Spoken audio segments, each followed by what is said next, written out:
Bueno, muy bien. Bienvenidos otra vez. Por favor, abren sus cámaras si son tan amables, tan gentiles. La premisa de esta clase es una clase con cámara abierta.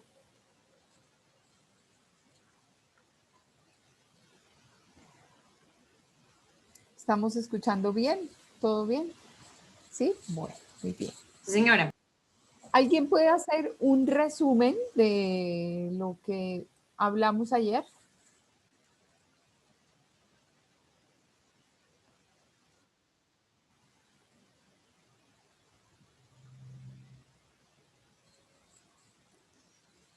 ¿Alguien me regala un resumencito?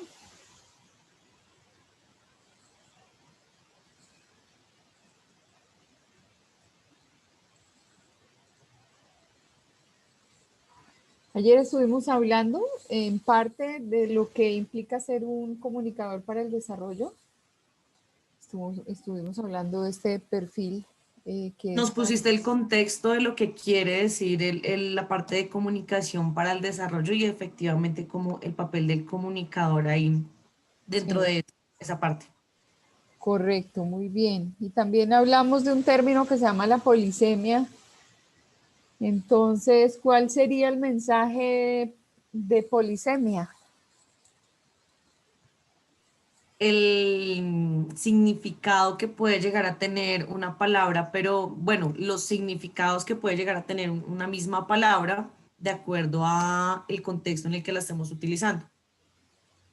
Exactamente. Y entonces la polisemia nos invita a ser muy precisos en la información. Es decir, nosotros, si somos 100% responsables de lo que decimos, cuando estamos trabajando estos temas, pues muchísimo más. ¿Y por qué mucho más? Pues necesariamente porque tenemos una responsabilidad muy grande con la opinión pública y es contarle las cosas tal cual como son. Si estamos tratando de buscar un pensamiento crítico, estamos tratando de desarrollar una labor investigativa, si estamos tratando de generar un periodismo y una comunicación completamente diferente, entonces tiene que haber muchísima precisión en el lenguaje utilizado y en la información tal cual como las cosas son. A veces nosotros creemos somos objetivos y resulta que en medio de todo no hay tanta objetividad. Eh, Recuerden que digamos que al adjetivar estoy calificando los planteamientos y pues nosotros deberíamos ser cero adjetivos. No tendríamos por qué estar calificando.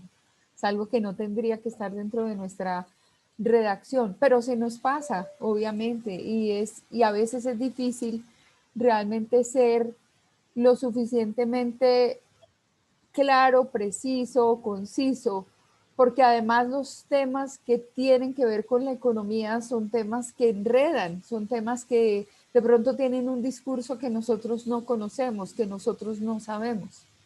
De hecho, la convocatoria de ayer, yo creo que ustedes dijeron, pero esto que está leyendo la profe no es para nosotros. O sea, no tiene nada que ver con nosotros y tiene que ver todo con nosotros, porque se parece a la comunicación organizacional desde el punto de vista que estamos generando eh, un contexto bidireccional, en ese sentido sí, pero por ejemplo la comunicación organizacional lo que hace es generar credibilidad sobre marca y sobre producto, y al generar credibilidad sobre marca y de producto de alguna forma se está sesgando y está volcándose hacia una característica específica, que es la que mi compañía quiere desde los atributos de imagen posicionar como en la mente de la audiencia clave todo lo que tenga esta compañía, que se parece muchísimo, por ejemplo, al tema publicitario, aún bajo la responsabilidad de la comunicación.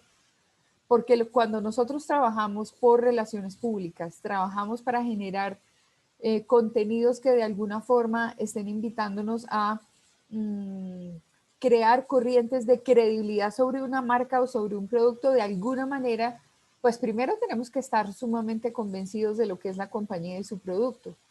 Desde un principio no podemos trabajar con nada que para nosotros no sea convincente. Por ejemplo, Si yo soy ambientalista o creo que hay que trabajar porque todo lo que se produzca para el consumo sea hecho dentro de normas que nos inviten a manejar contextos, por ejemplo, ecológicos, a no dañar a los animales, a no dañar el hábitat de los animales, a no hacer pruebas con ellos, a no hacer cosas. Entonces, si nosotros profundizáramos un poquito más, creo que las mujeres no nos maquillábamos, porque muchos de esos productos se han hecho a partir de pruebas de laboratorio que de alguna forma han comprometido a los animalitos porque sobre ellos hemos probado si son alérgenos o no, dentro de ellos hemos probado si causan inflamaciones o no. Entonces hay un tema de responsabilidad importante y es una responsabilidad social que tiene la actividad de comunicación y la actividad periodística como tal, ¿no?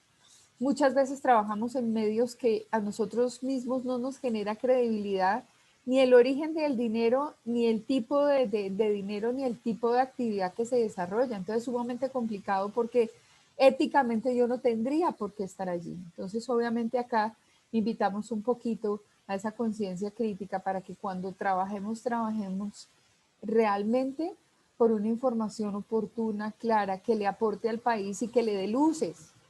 No es que las otras informaciones no sean interesantes, sí, yo digo, pues siempre le caigo duro a los periodistas del espectáculo, sí, chévere, buenísimo. Pero es que hay tantos en eso y tan poquitos en el otro lado. Obviamente implica mucha mayor responsabilidad, mayor conocimiento, digamos, la convergencia de bastantes saberes para poder gestionar este tipo de comunicación. Pero es como una meta, ¿no? Como llegar allá a partir de lo que yo quiero para mi país, para mi gente y con la convicción de que las cosas deben pasar de una buena manera. Entonces, hoy vamos a tratar otros temas y digamos los temas a veces son aburridos y hartos. Yo me aseguro que tengan, aunque nosotros tenemos una asignatura que se llama instituciones políticas y tenemos legislación en comunicación, me aseguro que desde ahora conozcan qué los ampara para poder trabajar tranquilamente. Entonces, hoy nos vamos a dedicar un poco a lo que son esos amparos constitucionales básicos para la información. Y en primera instancia vamos a hablar del derecho a la información. Ese derecho a la información que de alguna forma respalda lo que nosotros podemos hacer. Es importante saber que cuando vamos a gestionar nuestra tarea, tenemos todos los amparos constitucionales, por ejemplo, para adquirir o accesar a la información que necesitamos de manera oportuna. Entonces vamos a conocer aquí, por ejemplo, qué es el derecho a la información, el derecho que tiene cualquier persona a acceder a una información pública que considere de su interés. El único límite que se le pone a esa información sería el que establezca la ley o el que de pronto, de alguna forma, las distintas etapas procesales me permitan. De pronto la etapa procesal en la que está la investigación no me permite acceder a una información, a una entrevista, a un documento, a un hallazgo dentro de esa línea de investigación y entonces yo quedaría separada porque además la norma lo dice así. Yo puedo acceder a la información, todo lo que ya pasó, todo lo que está archivado. Lo que ya pasó es obligación de las entidades tenerlo en archivo, tenerlo como información para cualquier colombiano que quiera ir a estas empresas del Estado y decir, mire, es que yo quiero enterarme de cómo fue este proceso de contratación de la obra civil o de la sensibilización, por ejemplo, con las personas que están cercanas a la obra civil y quiero saber qué tanto se socializó y de qué forma se pusieron sobre la mesa los inconvenientes y los problemas. Miren que con el tema de espacio ciudadano, por ejemplo, cuando se va a construir un parque y el parque cambia su naturaleza, es decir, cambia lo que es el espacio de tener muchísimos árboles y como bancas para poder estar allí tranquilamente, de pronto le quitan un poco de árboles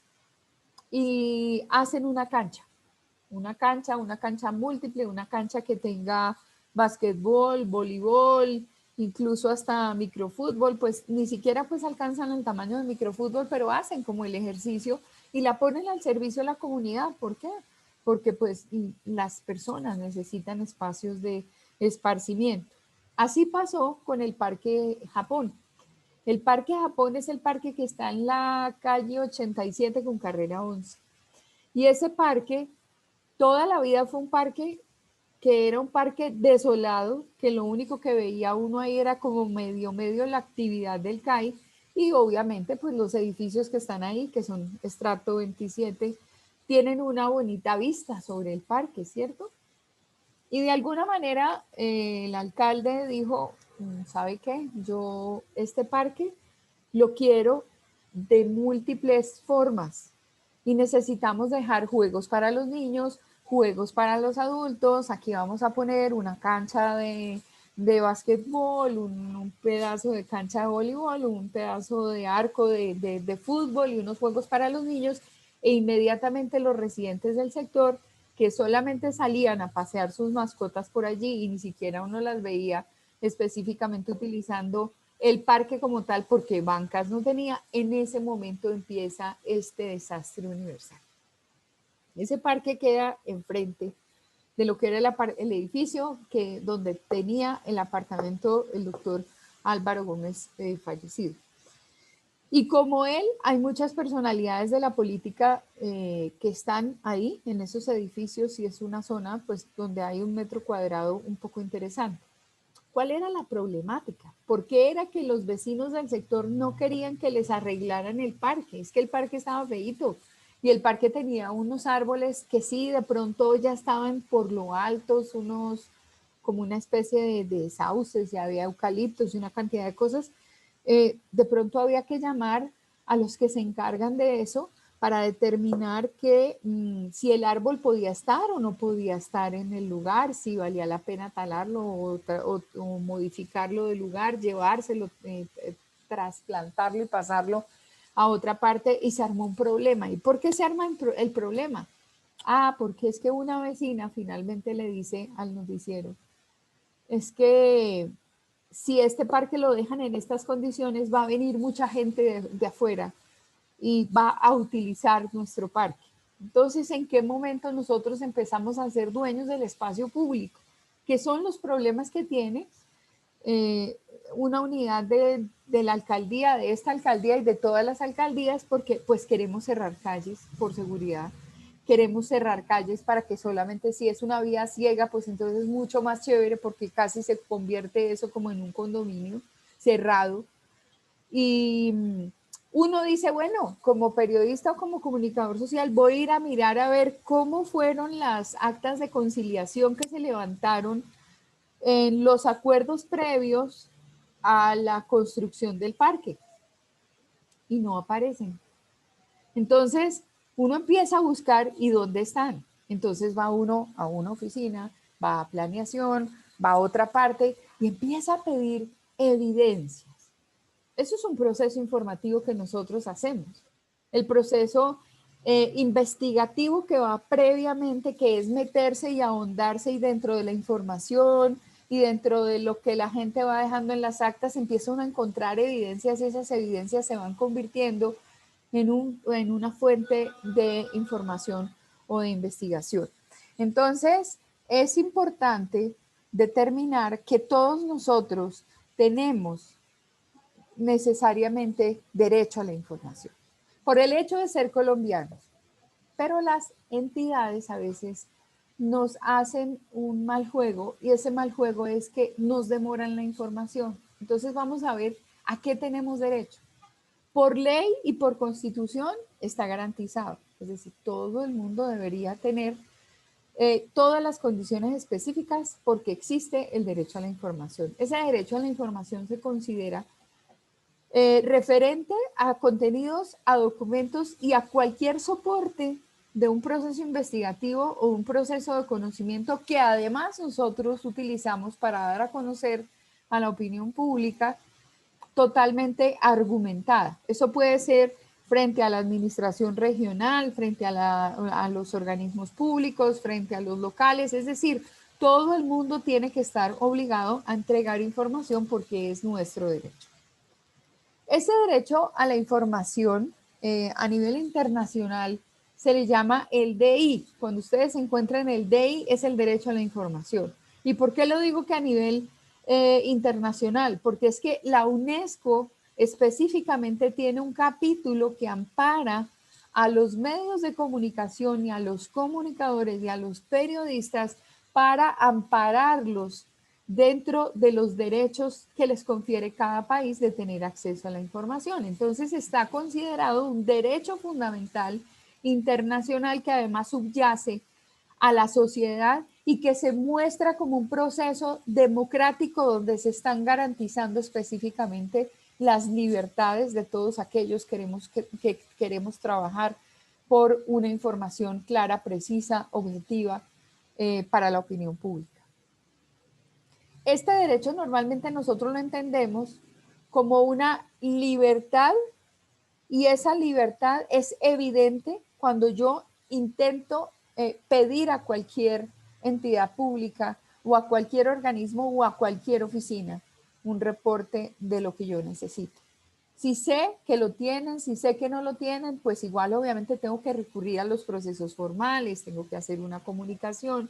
No puedo ir verbalmente a la entidad y decir, mire, es que yo estoy investigando acerca de este tema. Yo quisiera saber, por ejemplo, cuáles personas entraron entre un periodo de tiempo X, uno le da el periodo de tiempo, al despacho de fulano de tal que es senador de la República. Eso me lo tienen que dar. Si de alguna manera me dicen, sí, hay un listado general, no lo tenemos clasificado, no sabemos al funcionario que usted está preguntando, pero específicamente sí sabemos en generalidad a dónde entramos. No, es que yo lo que necesito es quiénes vinieron a hacer lobbying aquí a la oficina de fulano de tal. Entonces puede ser que nos traten de tomar del pelo, pero hacemos el ejercicio para llegar a la información. Obviamente eso se traduce en libertad, entonces es un ejercicio democrático y además es sinónimo de libertad. El acceso a la información se cuenta entre condiciones de vida que permiten al sujeto desarrollarse física y mentalmente, explotar la creatividad, determinar en qué tiempo necesita la información y gozar de condiciones económicas favorables.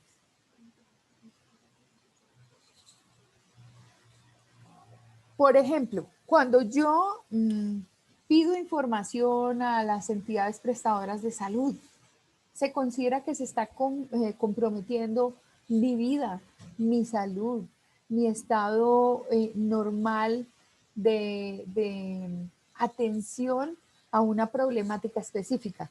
Yo creo que ustedes saben que dentro del post y el no post de muchas personas hay medicamentos que son muy costosos.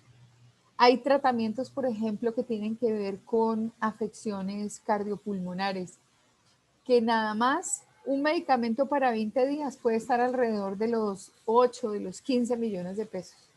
Y uno encuentra que las EPS, que están obligadas a entregar el medicamento, se toman su tiempo y se toman su tiempo y le dicen a uno, sí, puede ser que su médico tratante le haya sugerido y formulado este medicamento, pero resulta que es un medicamento costoso y en procedimiento nosotros tenemos que hacer una junta médica y la junta médica debe avalar el diagnóstico que su médico tratante dio para la enfermedad y específicamente usted apenas su solicitud pase por la junta, inmediatamente nosotros empezamos a suministrarle el medicamento. Hay personas que fallecen y tienen que esperar un año y medio, fallecen y nunca les entregaron el medicamento. Entonces, yo sí puedo llegar a la EPS y solicitar justamente por esta característica, porque se compromete mi condición de vida, porque está involucrado mi desarrollo físico, porque está involucrada mi estabilidad mental. Es el hecho de que si uno, por ejemplo, tiene un papá enfermo que necesita un medicamento como tal, a todos nos duele el alma y hacemos lo que esté humanamente posible a nuestro favor para tratar de lograr de que a nuestro papá o a nuestra mamá le entreguen el documento correspondiente, el medicamento correspondiente. Y entonces, ¿qué pasa? Uno también se afecta, no puede trabajar, tiene que cada rato ir a pedir un permiso, se siente mal, uno está pendiente de la salud del viejito o de la viejita. No hay derecho a que esas cosas ocurran. Es que nosotros podemos acudir al derecho a la información y solicitar a ese EPS qué ha pasado con la Junta. Es que no pueden decirme, no, es que resulta que cancelamos la de este mes y al cancelar la de este mes, entonces definimos que hasta la siguiente Junta usted va a entrar a la cola y seguro usted está programado allí. No, eso es una tomadera de pelo, por no decir vulgarmente que es una mamadera de gallo. Es que no es posible. Dentro del derecho a la información es posible pedir todo ese tipo de cosas que realmente, digamos, le dan a las personas tranquilidad. Sin acceso a la información, digamos, la participación social se ve limitada, se dificulta la relación con los demás y fuera de eso afecta la calidad de vida, la libertad de expresión y la economía, la autonomía. Entonces, está totalmente fundamentado que es un derecho a la información a partir de estos argumentos. Ustedes ya verán dentro de lo que tienen a disposición y de lo que quieren buscar y a la puerta que quieren ir a golpear, cómo invocan el derecho a la información. Específicamente tenemos una modificación que, digamos, en el país se ha denominado la Ley de Transparencia, es la Ley 1712 del 2014. La Ley 1712 del 2014 en este momento está completamente vigente para que nos ayude en, digamos, esos procesos de solicitud de información. En su artículo primero dice, el objeto de la presente ley es regular el derecho de acceso a la información pública, los procedimientos para el ejercicio y garantía del derecho y las excepciones a la publicidad de información. Eso es lo que dice el artículo primero. En el artículo segundo dice principio de máxima publicidad para titular universal. ¿Qué quiere decir el titular universal? Para todo el mundo. Es que no se necesita ser o gerente de compañía o director de un gremio o el presidente de una junta directiva o el director del periódico. No, para titular universal, para todo el mundo. Toda información en posesión, bajo control o custodia de un sujeto obligado es pública y no podrá ser reservada, limitada, sino por disposición constitucional o legal de conformidad con la presente ley. Como quien dice, la ley 1712 de 2014 puede argumentarse dentro de los textos, por ejemplo, de reclamación de información. Cuando yo voy a acceder a esa libertad de información, porque constitucionalmente me dicen es que la Constitución le confiere a usted a informar y a ser informado. Eso es lo que dice el artículo 20, que ahorita lo vamos a ver. Entonces, yo obviamente no hago caso omiso de eso. Hago gala de todos los documentos que de alguna manera me puedan ayudar. Entonces, esta ley 1712 de 2014 tiene unas justificaciones bien interesantes. Ya vimos que en el primer artículo dice, regula el derecho de acceso a la información. ¿Y qué está diciendo además? Que es la forma de garantizar un derecho. El segundo artículo dice que las entidades están obligadas a entregar información, obviamente hasta donde la Constitución lo determine. ¿Por qué hasta donde la Constitución lo determine? Porque de pronto hay etapas procesales donde nosotros nos queremos involucrar, nos queremos meter y allí no cabemos. Entonces, es importante también entender que nosotros en nuestra actividad tenemos nuestros límites, pero si estamos fuera de una actividad que no obligue a la entidad a decirnos que no y que ya salió de una etapa procesal donde el tema está vedado, pues vénganos en tu reino, usted me la tiene que entregar. En el artículo tercero menciona, dice, otros principios de la transparencia y acceso a la información pública.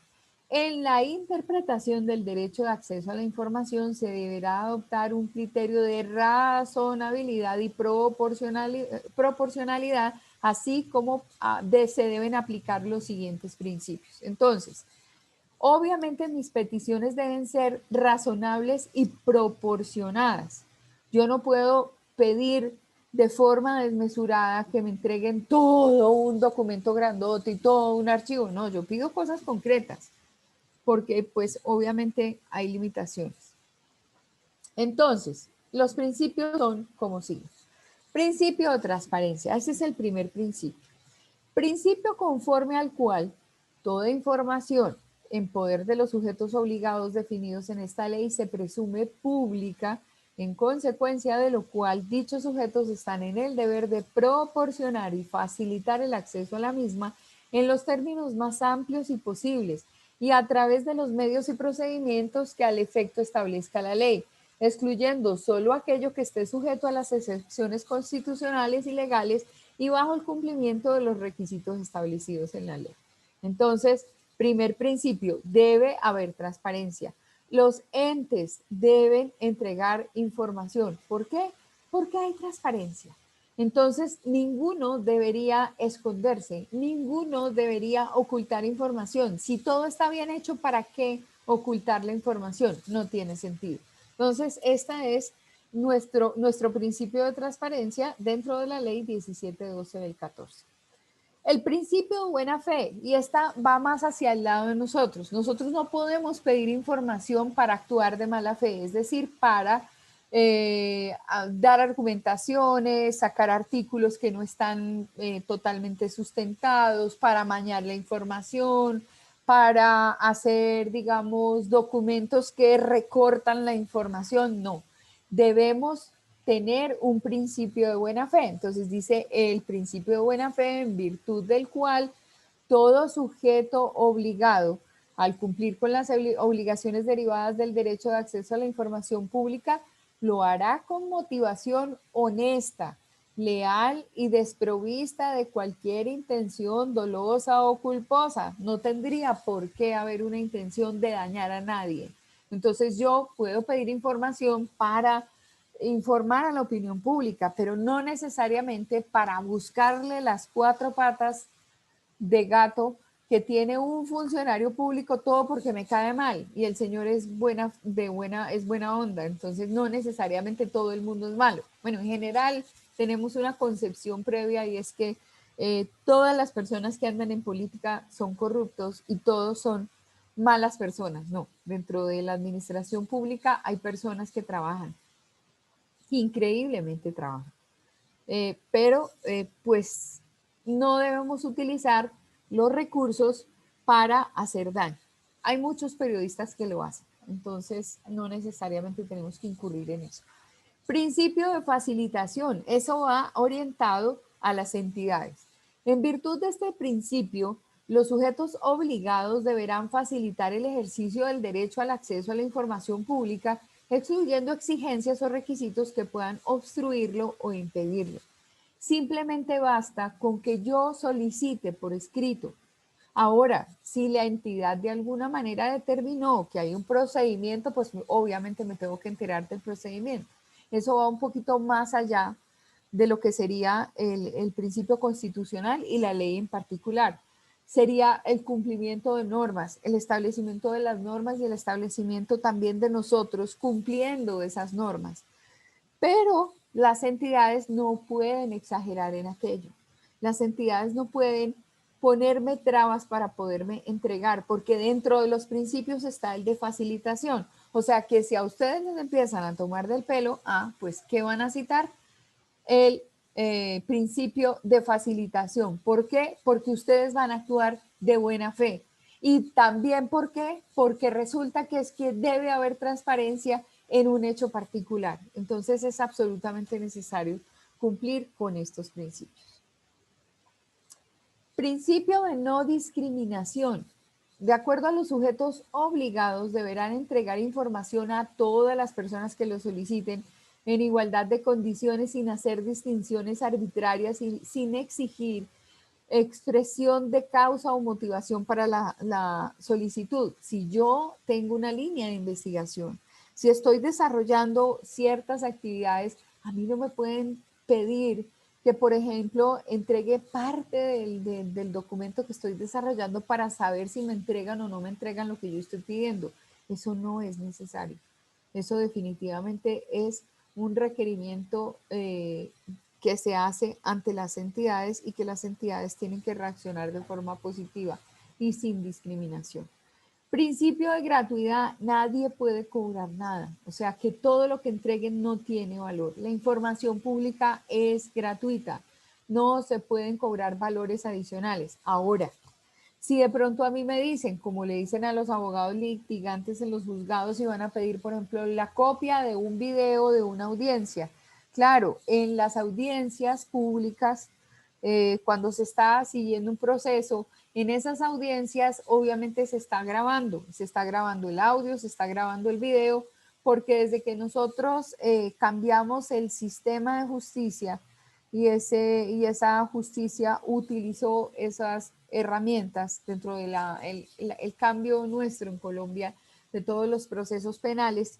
Entonces, ese cambio hizo que todo el mundo tuviera las herramientas. Entonces, ya antes era solamente lo que el secretario alcanzaba a escribir en el computador. Ahora, no solo se levantan las actas, se hacen los documentos y se dejan constancia, sino que también hay recursos de video y de audio a los que uno puede acceder. Entonces, los abogados litigantes que están en un proceso como tal solicitan copias, pero las copias las pagan porque el papel vale y obviamente los CDs valen. Entonces, no es que cobren como por una producción, no, absolutamente nada. Cobran el material que pueden utilizar en la copia que me están entregando. Eso es importante tenerlo en cuenta. Entonces ya tenemos 2 principios más, son 9. El principio de celeridad. Con este principio se busca la agilidad en el trámite y la gestión administrativa. Comporta la indispensable agilidad en el cumplimiento de las tareas a cargo de entidades y servidores públicos. Cuando hago una investigación, lógico, yo necesito la información de manera oportuna. Entonces, si a mí me dicen es que esto se demora 3 días hábiles, son 3 días hábiles, que yo le doy información dentro de 10 días, bueno, 10 días, pero 10 días no son 20 y 3 no son 8 y 3 no son 15. Es en el término en el que establece la ley. Por lo tanto, les aconsejo investigar previamente cuáles son los requerimientos de la entidad para entregar información. Debería ser después de 3 días o después de 10 días específicamente. Principio de eficacia. El principio impone el logro de resultados mínimos en relación con las responsabilidades confiadas a los organismos estatales con miras a la efectividad de los derechos colectivos e individuales. O sea que debe haber eficacia dentro de los procesos y cero negativa por parte de las entidades para entregar información. Otro principio es la de la calidad de la información. Dice este principio, toda la información de interés público que sea producida, gestionada y difundida por el sujeto obligado deberá ser oportuna, objetiva, veraz, completa, reutilizable, procesable y estar disponible en formatos accesibles para los solicitantes e interesados en ella, teniendo en cuenta los procedimientos de gestión documental de la respectiva entidad. Entonces, por ejemplo, si yo quiero saber, en el caso de la DIAN, si yo quiero saber por posición arancelaria cuántas empresas han importado los productos que están bajo una posición arancelaria XZY palito, la DIAN me tiene que entregar a mí esa información. Obviamente, la información que tienen la tienen en unos cuadros muy grandes, son unos cuadros muy largos y a veces, por ejemplo, mecanismos o programas como Excel se convierten en herramientas, digamos, muy elementales para todos los vínculos que tiene el documento como tal, pero es obligación de la DIAN entregarme a mí la información de los importadores de esa posición arancelaria en particular en el periodo en el que yo determino, porque estoy haciendo una investigación. Por ejemplo, ¿por qué estoy haciendo una investigación? Porque pude encontrar un lote muy grande de contrabando que además está afectando a productores nacionales, ¿sí? Llámese cualquier producto. Y yo quiero saber, entonces hablemos del tema de la papa. Los papicultores están cansados de producir papa porque el gobierno no los soporta, no los respalda. ¿Y por qué no los respalda? Porque se les ocurrió importar papa. Y entonces no solamente estamos llenos de papa aquí, sino que el gobierno define importar. Si yo estoy haciendo una investigación, yo puedo preguntarle a la DIAN, ¿quiénes fueron los que importaron papa? Y aparece la papa con una posición arancelaria en particular y, por ejemplo, puedo coincidir en un periodo de mi investigación, en el periodo en el que los paperos tuvieron que botar la papa en el campo, que fue hace poquito, aquí en tiempos de pandemia, que la botaron al campo y que yo no entiendo, habiendo tanta hambre, ¿por qué no la regalan en lugar de botarla?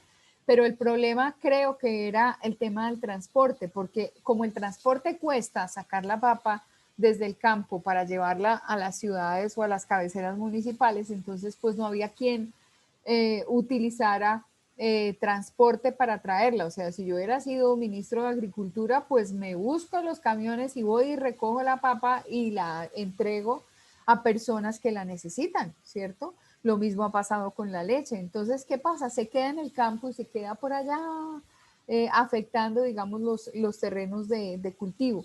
Pero de sobremesa me están haciendo importaciones de papa. Yo quisiera saber quiénes son los que importan la papa. Y entonces en esa investigación el gobierno dice, no señores, nosotros no hemos autorizado importación de papa, pero los mercados están cundidos, el precio está mal, los paperos de aquí están mal, porque obviamente aplica una ley de economía que es cuando hay demasiada oferta, obviamente el precio tiene que bajar, porque el producto está en sobreabundancia. Y si el gobierno me indica a mí a partir del Ministerio de Agricultura que definitivamente no hay abiertas importaciones de papa, pues tendría que saber en qué momento la papita entró.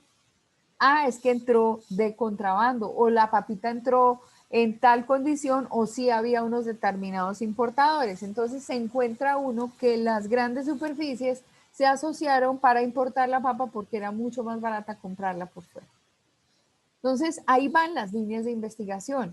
Entonces, si a mí me entregan esa información en un formato que yo al que no puedo acceder porque necesito un software que es especial, pues aquí invocaría el principio de la calidad de la información. A mí me tienen que entregar esto en un formato absolutamente legible, porque yo necesito mi información de manera oportuna, de manera veraz, de manera objetiva, la necesito completa, el formato que me den es necesario procesarlo para, no sé, hacer cosas. Yo hacía eso en mi empresa cuando nosotros, por ejemplo, queríamos evidenciar cuánto contrabando había sobre todo lo que son cabinas de sonido o luminarias para espectáculos. Y entonces uno puede pedir sobre una posición arancelaria específica, pero sabíamos que había que hacer un proceso grande porque ellos entregaban en un formato legible, sí, pero no era fácil de accesar a la información pues para verla toda. ¿Qué otro principio podemos invocar? El de la divulgación proactiva de la información. Este principio dice que el derecho de acceso a la información no radica únicamente en la obligación de dar respuestas a las peticiones de la sociedad, sino también en el deber de los sujetos obligados a promover y generar una cultura de transparencia, lo que conlleva a la obligación de publicar y divulgar documentos y archivos que plasman la actividad estatal y de interés público de forma rutinaria y proactiva, actualizada, accesible y comprensible, atendiendo a límites razonables del talento humano, recursos físicos y financieros. Y esta va para nosotros, es decir, cuando nosotros empezamos a reportar, no, es que los senadores, miren, saquémoslos del Senado porque resulta que aparte de que no vienen, duermen. Y entonces empieza uno a pedir listados de asistencia a las sesiones. Entonces, pues sí, ellos están en la obligación de darnos la información, porque son entes públicos. Ahora, nosotros necesitamos publicar la información, pero pues no tenemos por qué, digamos, abusar de la información que se nos da, ¿sí? Porque de alguna manera tenemos que profundizar un poquito más, ¿no? Fulano de tal es que estaba malito. Ah, estaba malito. Ah, sí, estaba malito, sí, igual estaba en la sesión y está tomando un medicamento y por eso se durmió. Ay, pobrecito. Entonces, bueno, en fin, esos son tantos ejemplos que tenemos nosotros en nuestra vida diaria de medios de comunicación que encontramos con los entes estatales. Principio de responsabilidad en el uso de la información. En virtud de este, cualquier persona que haga uso de la información que proporcionen los sujetos obligados lo hará atendiendo a la misma. Como quien dice, ni más ni menos, ni recortada, ni mutilada. O sea, es importante darla a conocer tal cual como no la entregaron y no copiarla a terceros, no entregarla a personas que harían un proceso de mala información o de utilización de esto para otros fines. Entonces a nosotros también se nos obliga a dar un buen uso a la información recibida. En esta ley 1712 de 2014 hay un concepto de derecho que me permito leer y es el artículo 4. Dice, en ejercicio del derecho fundamental del acceso a la información, toda persona puede conocer sobre la existencia y acceder a la información pública en posesión o bajo control de los sujetos obligados. El acceso a la información solamente podrá ser restringido excepcionalmente. Las excepciones serán limitadas y proporcionales, deberán estar contempladas en la ley o en la Constitución y ser acorde con los principios de una sociedad democrática. En la sesión de hoy les dejé colgado el ABC de la Ley de Transparencia. Les dejé colgada la Constitución Política de Colombia. Les dejé el derecho a la información, el derecho a la expresión y adicionalmente les dejé otro documento que no me acuerdo cuál es, pero bueno, ahorita me acuerdo cuál sería. Para que tengan acceso a la Constitución. Casi nadie tiene la Constitución a la mano. Y es algo que pues uno puede comprar, que no es fácil que se derogue un artículo de la Constitución y que existan modificaciones, por lo tanto la comprita va a durar. No es lo mismo que un código, que los códigos están cambiando permanentemente y entonces esos códigos explicados o el código civil o el código de comercio o bueno, cosas, libracos que son digamos como de más manejo de los jurídicos, pues definitivamente no sería chévere comprarlos. A veces uno puede acceder pagando por Legis, por ejemplo, pero uno tiene que saber buscar, los comunicadores tenemos que saber buscar, para eso están las bibliotecas jurídicas, pero comprarse la Constitución sí vale la pena. Igual se las colgué y se las dejé en la plataforma para poder consultar la Constitución, que es importante a veces leerla y enterarse uno a todo lo que uno tiene derecho. ¿Por qué se las dejé? Porque obviamente vamos a hacer referencia varios días de la clase a la Constitución. ¿Qué dice la Constitución acerca de estos derechos fundamentales que tenemos los colombianos?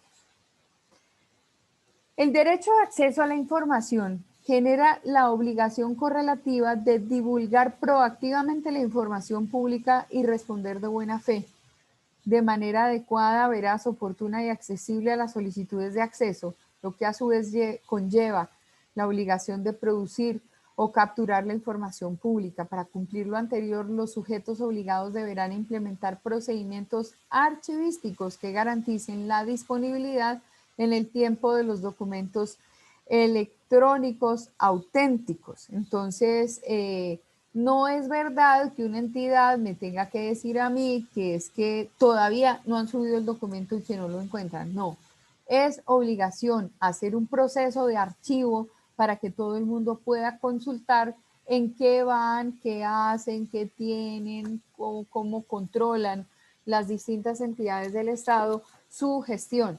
Y nosotros pues somos finalmente aquellos que permanentemente estamos detrás de esto.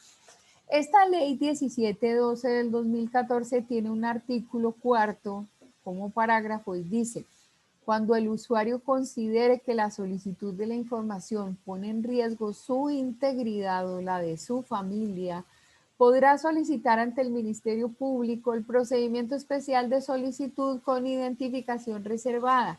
Es decir, yo puedo enviar una carta solicitando la información, pero que no quede constancia de quién la solicitó, porque a veces hay información que es muy complicada, muy pesada, que logramos que no la entreguen y de alguna forma corre peligro nuestra vida. Entonces podemos solicitar a la entidad que no revele quiénes somos, que no revele el número de cédula, que no revele nombre, que no revele nada, porque este parágrafo del artículo cuarto nos garantiza ese secreto. Es bien importante esto porque a veces uno pide información, uno dice, ¿la pido o no la pido? Pero es que estaría en riesgo mi vida y la de mi familia, o me voy a tener que ir del país, o cómo voy a hacer. Entonces se puede recurrir a esto, aunque sobre la tierra no hay nada oculto.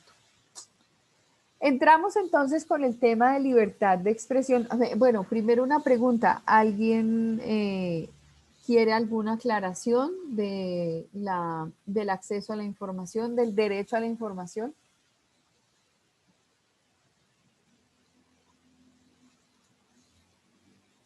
¿No?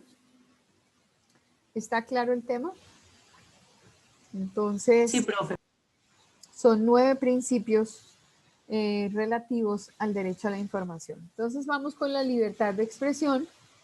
La libertad de expresión hace mención sobre el artículo 20 de la Constitución Política de Colombia. Es la Constitución Política del 91. Esa es nuestra última reforma constitucional a partir de la constituyente.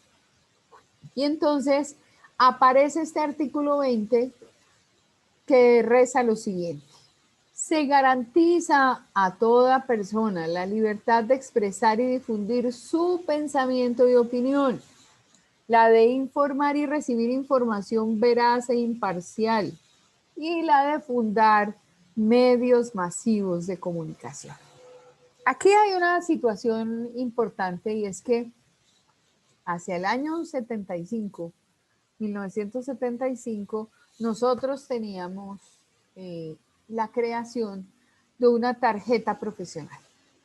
Y teníamos una tarjeta profesional que nos acreditaba como informadores y éramos periodistas o comunicadores. Es más, los títulos se validan a partir del proceso de formación que ha tenido la persona, y el título tiene obviamente una correlación con el programa que se está estudiando, y quien es el garante de ese programa es el Ministerio de Educación.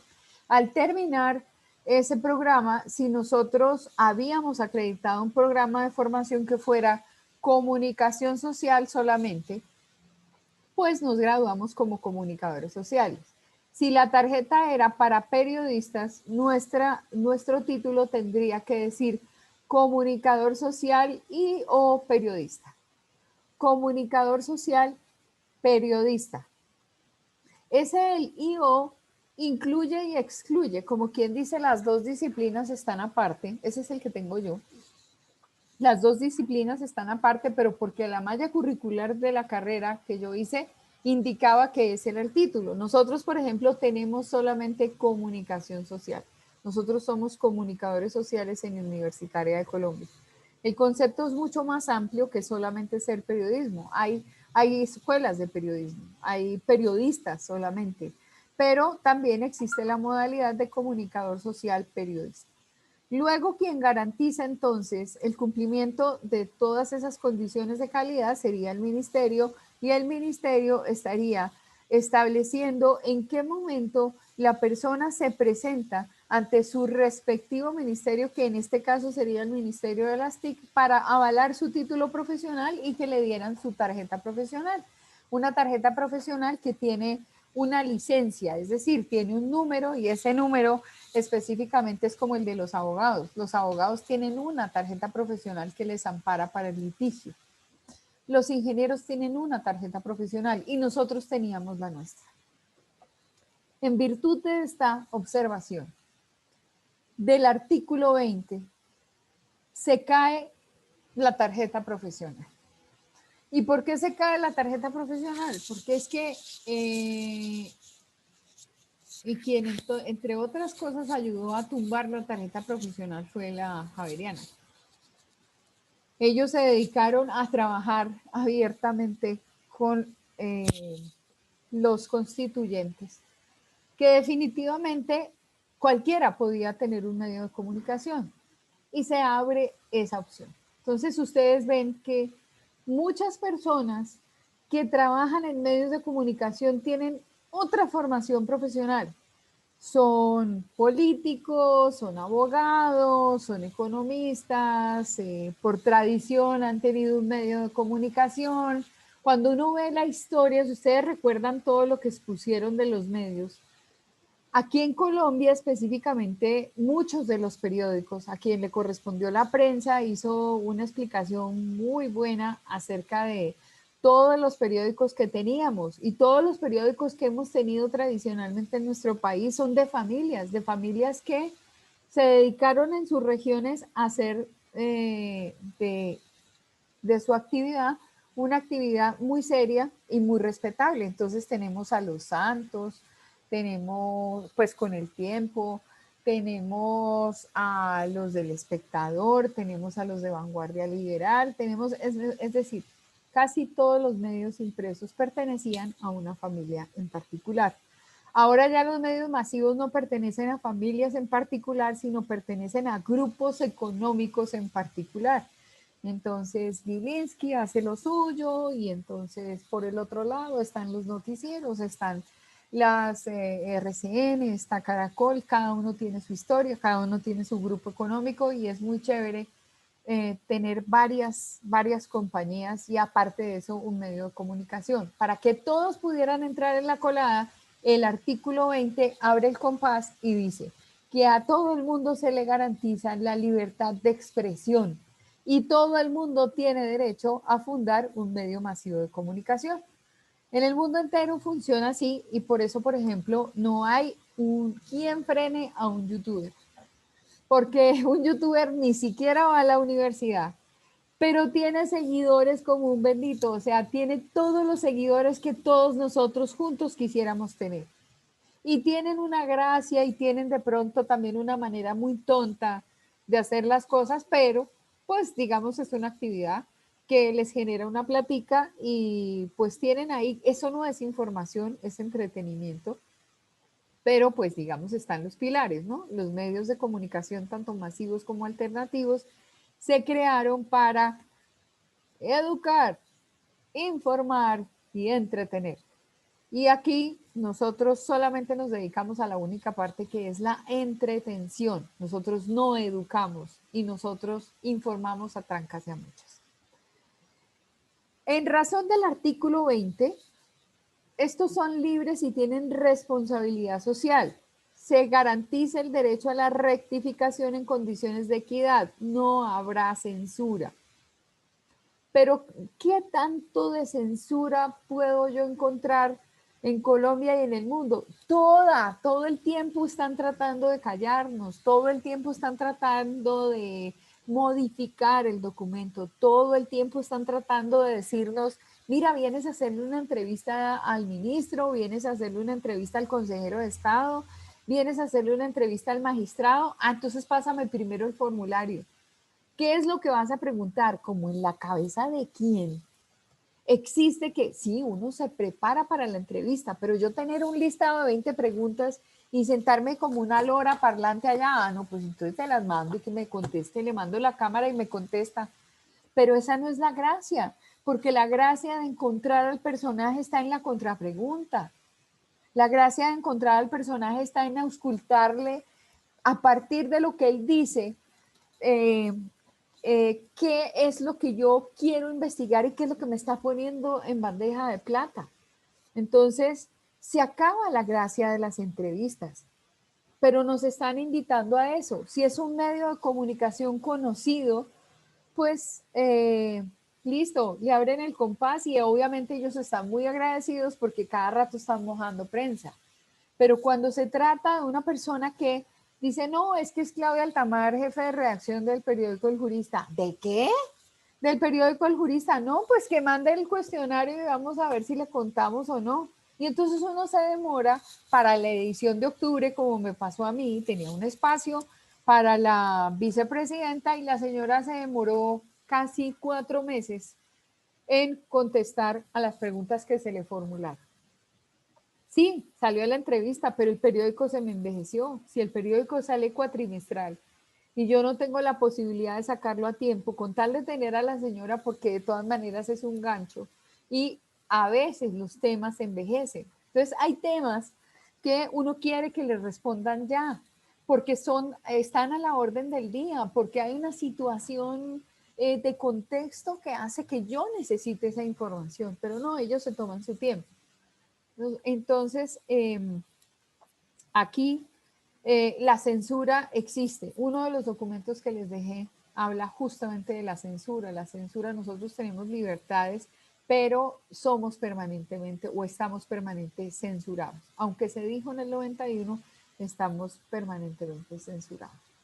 Sobre estos derechos y libertades, la Corte Constitucional ha dictado amplia jurisprudencia a través de un número importante de sentencias. Esas sentencias, algunas sentencias también creo que se las colgué, las tengo acá para que por favor verifiquen en el documento Libertad de Expresión como 10 sentencias a las que pueden hacer digamos, argumentación, pueden argumentar a partir de eso. Así es que se hace. Cuando yo necesito argumentar mi solicitud de información y me están pidiendo que me calle o que rectifique o que de alguna manera no lo diga, entonces miro qué sentencias hay. Eso es lo que se llama una jurisprudencia detrás del proceso mío de escritura o de presentación de la información de mi actividad periodística. Entonces yo digo, no, qué pena, pero es que además hay suficiente jurisprudencia hablando de la libertad de expresión que en tal sentido yo no tendría por qué cohibirme desde ningún punto de vista. Entonces para eso están esas 10 jurisprudencias que tenemos a disposición. La libertad de expresión e información es un valor intrínseco de la democracia que actúa como garante de otros principios también esenciales a la sociedad, como son el respeto a la dignidad humana, al reconocimiento de la persona como eje de la sociedad, a su participación en la vida colectiva, a la pluralidad, a la tolerancia, entre otros. Cuando nos metemos en la vida del país y tocamos temas que tienen que ver con el desarrollo del país, estamos tocando situaciones de vida que de pronto son dolorosas. Entonces, para eso es que nosotros informamos a la opinión pública, para que esas condiciones lamentables terminen, para que el hambre sea erradicada, para que la falta de trabajo y las condiciones de vida deplorables terminen para la humanidad. Hoy veía en el noticiero una calle que pavimentaron, no pavimentaron, una calle que rellenaron y la rellenaron con retal de obra, con escombros. Entonces uno encuentra la bendita calle. Si lo quieren ver en el noticiero, estaba en el noticiero de RCN hoy a mediodía. Y es increíble cómo pasan la calle con una cantidad de piedras, por lo menos, miren, de este tamaño. Piedras y piedras y piedras y piedras. ¡Qué peligro! Una persona mayor camina por ahí, se cae y con cualquier piedra de esa se rompe una pata. Yo me caería de inmediato. Es que no hay cómo caminar. Un niño se cae, se pega, se vuela los dientes. Entonces, ¿eso es una condición de rellenar una calle? Eso es lo que responde nuestras administraciones frente a las necesidades de calidad de vida de los nacionales. Es allí donde metemos nosotros los dedos en la llaga. El derecho de los seres humanos a expresarse los hace verdaderamente libres. Las restricciones que se impongan cortan su propia naturaleza humana y subordina a unos frente a otros. En el tema de libertad de expresión, entonces tenemos este artículo 20 y el artículo 20 dice, ojalá no lo supiéramos de memoria, se garantiza a toda persona la libertad de expresar y difundir su pensamiento y opiniones, la de informar y recibir información veraz e imparcial y la de crear o fundar medios masivos de comunicación. Estos medios son libres y tienen responsabilidad social. Se garantiza el derecho a la rectificación en condiciones de equidad, no habrá censura. Eso es lo que dice el artículo de este librito que se llama La Constitución Política de Colombia. Y entonces vamos a hablar de, pero bueno, antes de hablar de censura, voy a revisar acá el documento. Entonces, este documento dice así. Para que tengan justamente las normas subyacentes a este derecho de la libre expresión. En el 2000 surge la ley 586 de 2000, que es a nivel nacional, y establece una cosa tonta, pero digamos, en los argumentos jurídicos vale la pena mencionarlo. El 13 de agosto es el Día de la Libertad de Expresión. Y entonces uno dice, si nosotros socialmente estamos festejando un día de la libertad de expresión, tenemos derecho a la libertad de expresión. Entonces, importante tener eso presente. En el 2013 sale una sentencia. Las sentencias de la Corte Constitucional tienen una T antes de, y lo que emana la Corte Constitucional es una sentencia, o sea, son sentencias. La T040 de 2013 dice, la libertad de expresión se encuentra reconocida en la Constitución Política en el artículo 20, el que reza, se garantiza a toda persona la libertad de expresar y difundir su pensamiento y opiniones, la de informar y recibir información veraz e imparcial y la de fundar medios masivos de comunicación. El derecho de toda persona a expresar y difundir sus opiniones, ideas y pensamientos, narrar hechos, noticias y todo aquello que considere relevante, y el derecho de todos de recibir información veraz e imparcial, lo que conlleva a la libertad de fundar medios de comunicación que tengan por objeto informar sobre hechos y noticias de interés general.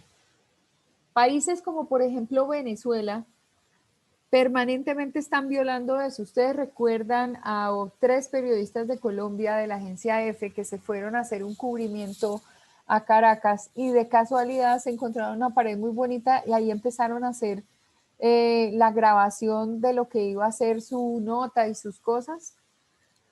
Bueno, esta muchacha la tuvimos en Universitaria, la invitamos. Es una periodista muy joven. La invitó el profe Camilo Ramos. ¿Ustedes ya conocieron a Camilo Ramos? No lo han conocido todavía. Bueno, muy bien. Y la tuvimos en Universitaria. ¿De qué fue víctima ella?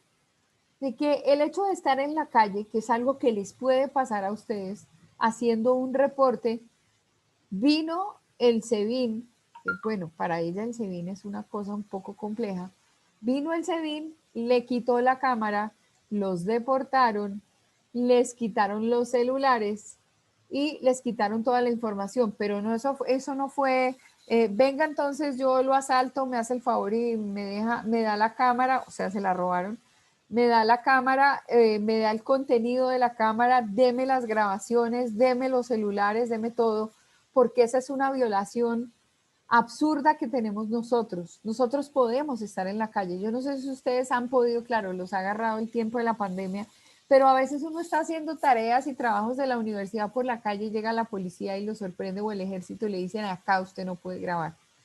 Muéstreme lo que usted está grabando. ¿Cómo así? Entonces ustedes sacan la listica de lo que les estoy leyendo. Entonces, invocan el artículo 20 de la Constitución. invocan la libertad de información y adicionalmente las sentencias que pudieran tener a la mano, que son estas, y ojalá las tengan ahí al lado de la agenda y dice, qué pena, pero usted está violando mi derecho y está anclado en derechos reconocidos por normas que están vigentes. Entonces, para eso es que uno tiene todos estos argumentos. Nadie le puede a uno impedir la actividad. Dice, por ejemplo, otra sentencia, la C931 de la Corte Constitucional, que es del 2014. Toda persona tiene derecho a la libertad de expresión. Este derecho comprende la libertad de opinión y la libertad de recibir o de comunicar informaciones o ideas sin que pueda haber injerencia de autoridades públicas. Perdón que se me desconectó el computador un minuto.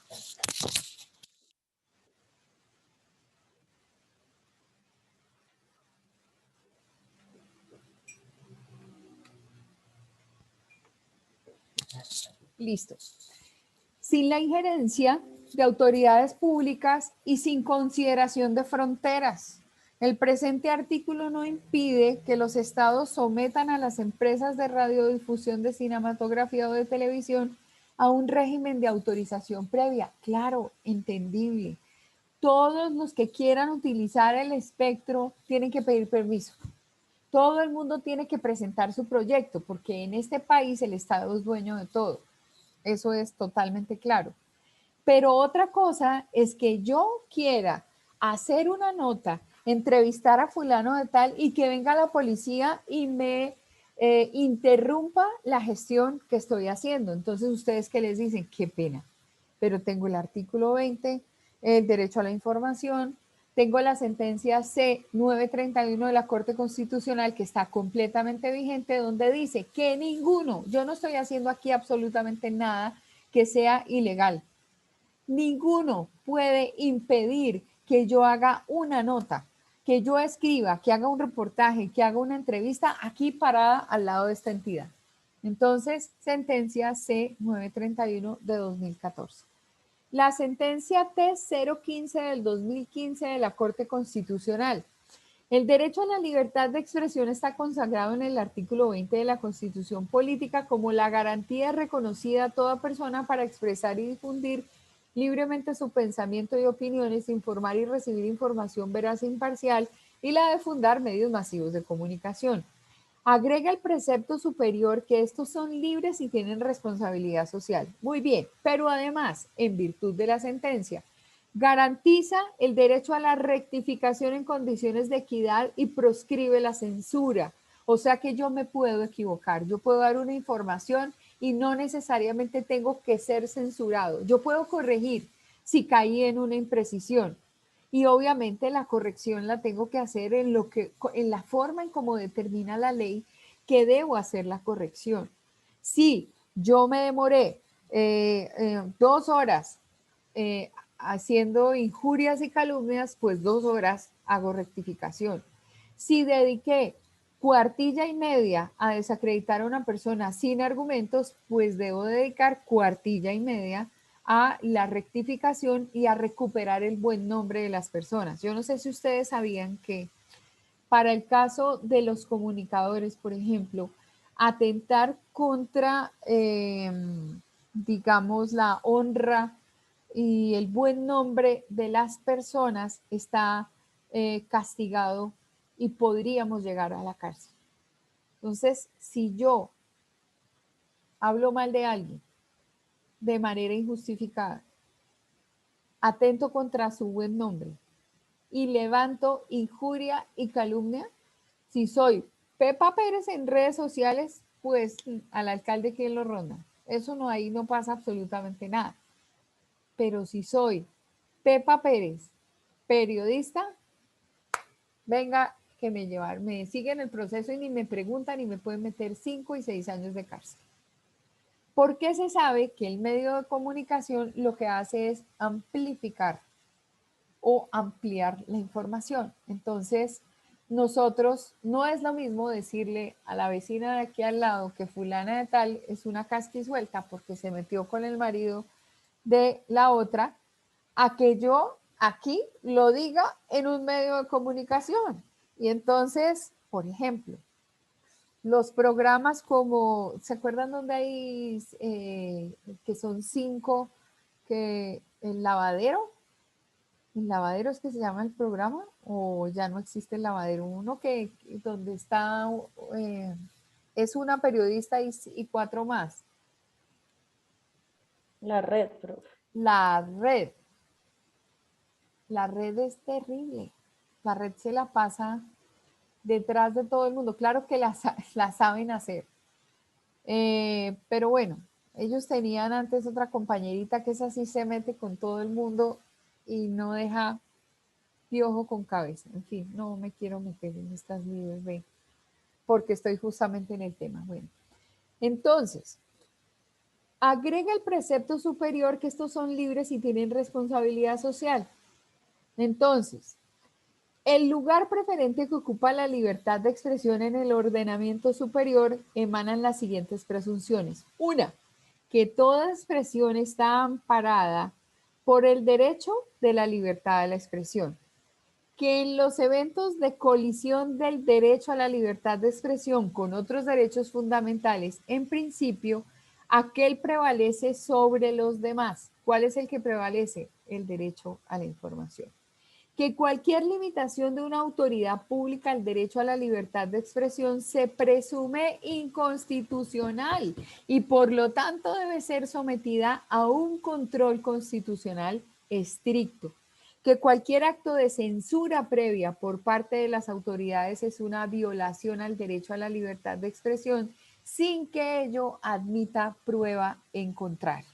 Como quien dice, no podemos tener más argumentos, pues porque no nos han sacado más sentencias. ¿De dónde salen estas sentencias? De casos que llegan a las cortes, que llegan a la Corte Constitucional ya en última instancia y que de pronto han podido ser sancionados, han pedido rectificaciones, han pedido una cantidad de situaciones ahí que van contra de esa libertad y ese ejercicio liberal que tenemos nosotros. Y entonces la Corte Constitucional estudia el caso y en la parte motiva expresa y en la parte resolutiva hace estas determinadas consideraciones que se vuelven de hecho una sentencia que nosotros podemos alegar en el caso de que caigamos en estas cosas. La dinámica del abogado permanentemente es buscar frente al caso que tiene, qué otros casos ha tenido que son similares y cómo fallaron en esos casos. Entonces, hace gala en las exposiciones de cómo fallaron los otros casos y si hay sentencias de la Corte Constitucional, pues obviamente esas tienen una prevalencia, digamos, como mayor. ¿Por qué? Porque es que la Constitución es norma de normas, la Constitución prevalece sobre las demás normas. La Constitución establece que yo tengo mi documento. Ay, Dios mío, ¿qué se me hizo? Perdón que se me apareció aquí la presentación de PowerPoint. Tengo mi documento constitución y este documento constitución, sobre esa norma constitucional se cuelgan los demás códigos. Entonces, el Código Civil, el Código de Procedimiento Civil, el Código Penal, el Código de Procedimiento Penal, el Código de Comercio, todos los códigos. Todos dependen de la norma constitucional, porque este librito tiene lo que es la base fundamental del derecho y por eso se le llama la norma de normas. Entonces, aquí hay, miren la que está metida aquí, preeminencia de la ley, y esa preeminencia de la ley hace que uno se despiste porque los gatos se meten en las clases, no dejan de dictar clases. Entonces, hace rato está haciéndome ochas y panochas con el teclado y me cierra todo y me abre el PowerPoint y me los esconde a ustedes. Está hecha una loca. Salud de París. Buenas noches, diga. Diga, buenas noches. Linda. Hola. ¿Qué más? ¿Qué cuentan? Esa no me deja dictar clases. Bueno, ya, suficiente. Sí, no tiene voz. Esa hay que darle voz porque es que nació sin cuerdas, no maulla y no ronronea y entonces... Pero eso es todo lo que hace. ¿Sí? Ahora está en el micrófono. A ver, haga. Diga, loca. Bueno, muy bien. ¿Qué otras sentencias tenemos a nuestro favor? La sentencia T-227 del 2015 y dice la libertad de expresión se deriva de que este derecho no solo faculta a las personas para manifestar sus ideas o opiniones y para transmitir información, sino que también protege que el contenido expresado se difunda y llegue a otros. No me pueden quitar el cassette, no me pueden, ya el cassette no me pueden quitar el celular, no me pueden quitar la grabadora, no pueden impedir que yo publique la información.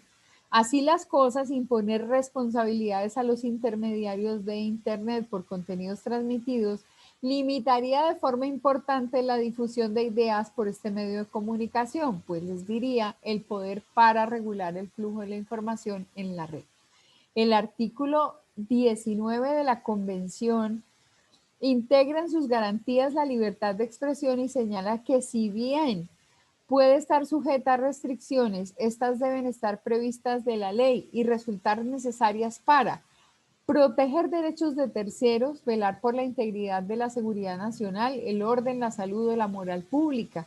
En este sentido, el tratado mencionado establece un catálogo de razones específicas que pueden servir como fundamento válido para limitar este derecho y supedita su restricción a un juicio de necesidad. También está la sentencia T-312 de la Corte. Dice, el sistema constitucional consagra así simultáneamente varios derechos y libertades fundamentales distintas. Principalmente establece la libertad de expresión en sentido estricto, entendida como el derecho de las personas a expresar y difundir libremente el propio pensamiento, opiniones, información, ideas, sin limitación a través del medio y formas escogidos, no importa por dónde.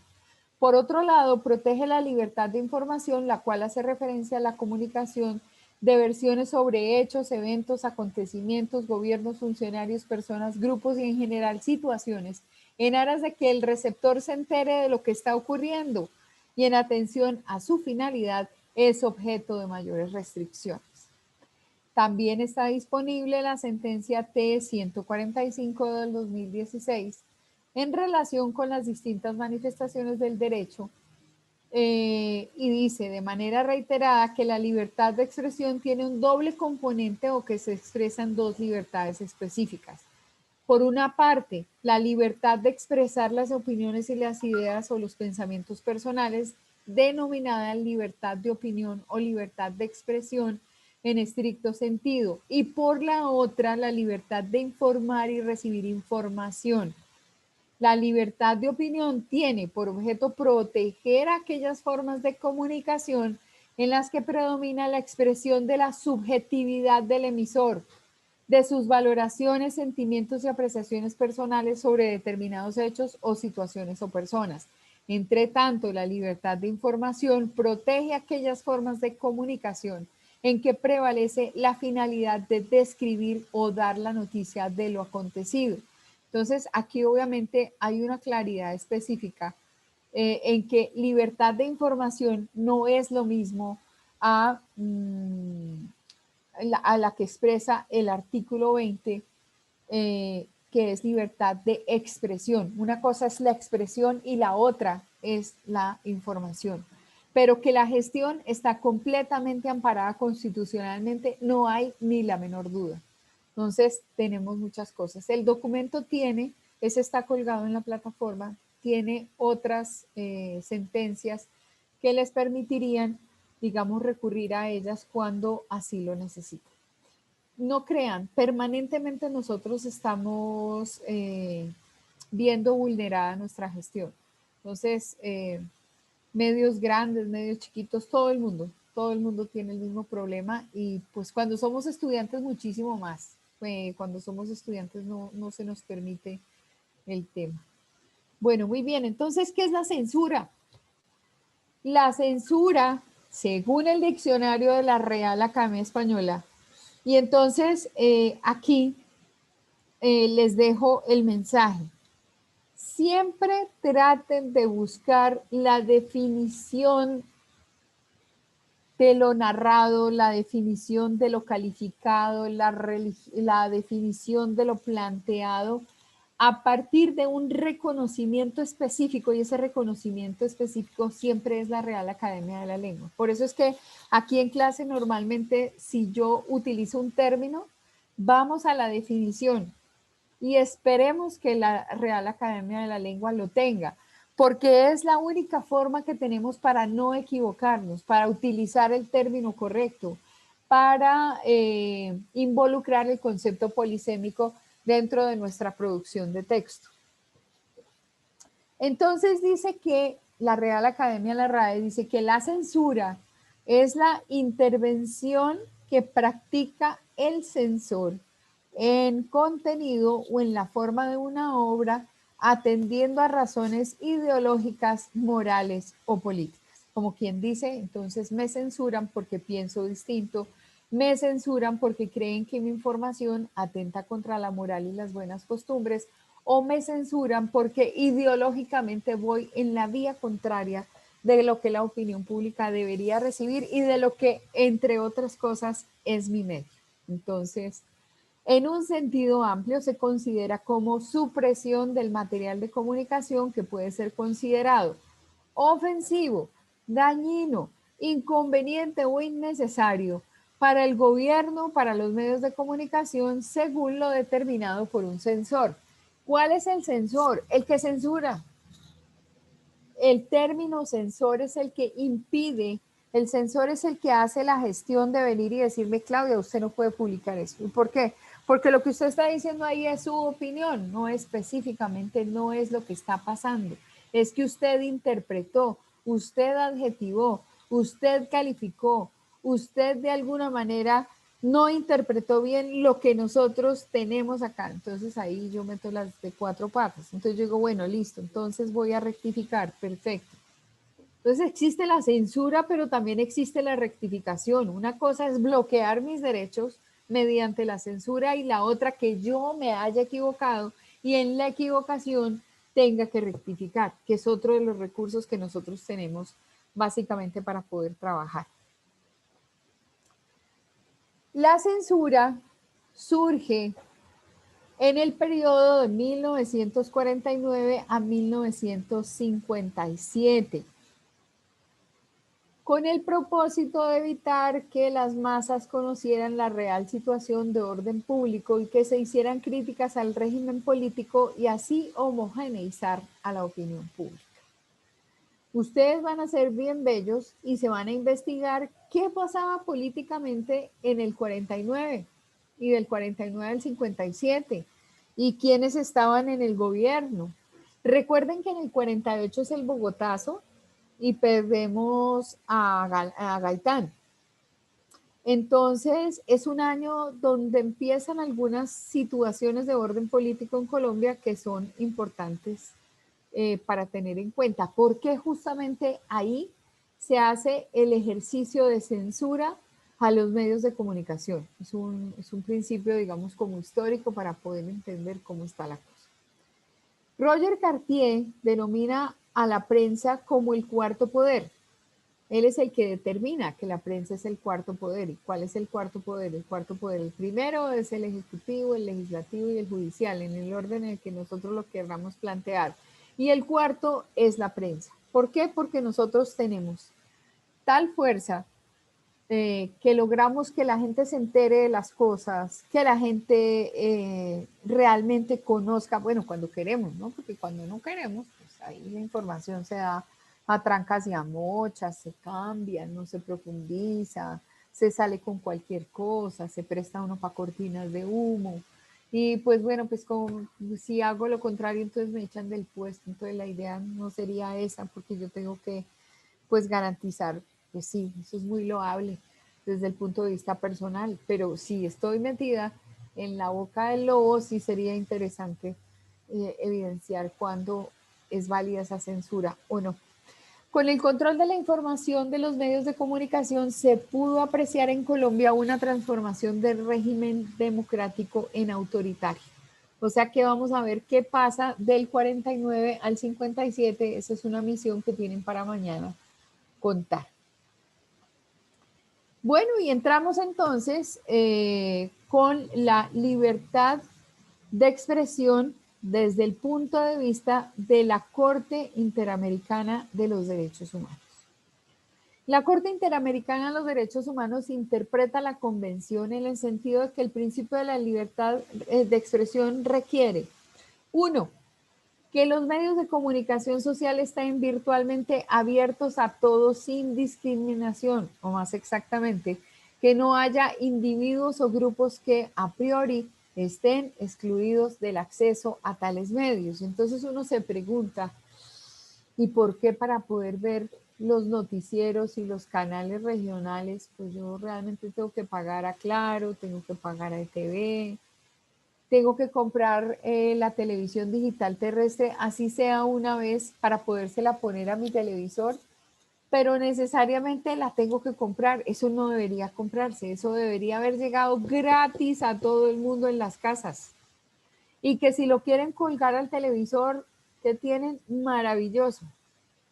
Entonces, importante, cuando hace unos años estaban en el estudio de cómo iba a ser esa televisión digital terrestre, estaban pensando, nosotros tenemos unos formatos que me imagino que ya les comentaron.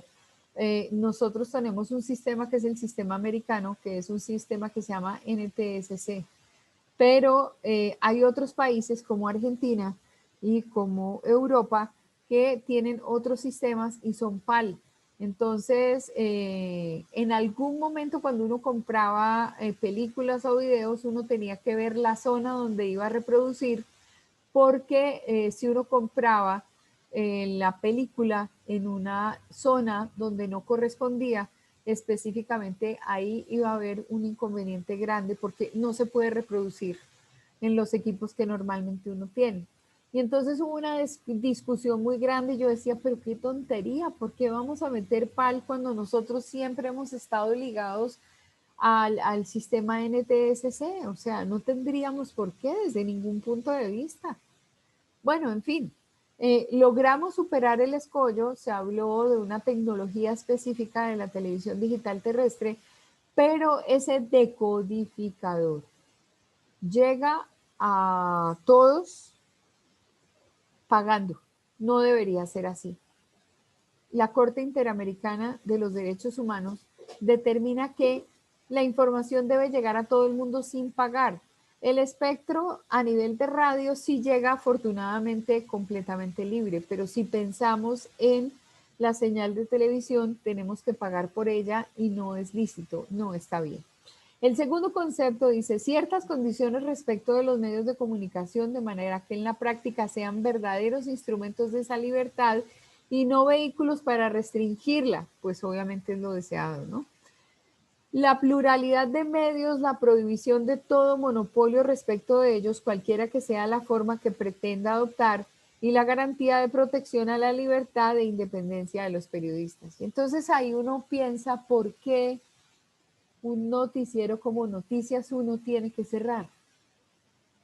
¿Por qué los grupos económicos de alguna manera hacen fuerza tal que acaban con las iniciativas liberales, con las iniciativas que no tienen tapujos en la boca, con los que quieren realmente que la información se dé a conocer como debe ser? Entonces ahí hay cosas que están funcionando mal y que deberíamos corregir en virtud a que la Corte Interamericana de Derechos Humanos así lo garantiza.